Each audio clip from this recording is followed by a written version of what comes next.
श्रीलक्ष्मी श्रीमहालक्ष्मी क्षीरसागर कन्यका उत्तिष्ठ हरिसम्प्रीते भक्तानां भाग्यदायिनी।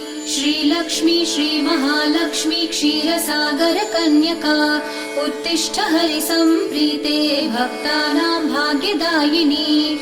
उत्तिष्ठोत्तिष्ठ श्रीलक्ष्मी विष्णुवक्षस्थलालये उत्तिष्ठ करुणापूर्णे लोकानां शुभदायिनी। उत्तिष्ठोत्तिष्ठ श्रीलक्ष्मी विष्णुवक्षस्थलालये उत्तिष्ठ करुणापूर्णे लोकानां शुभदायिनी।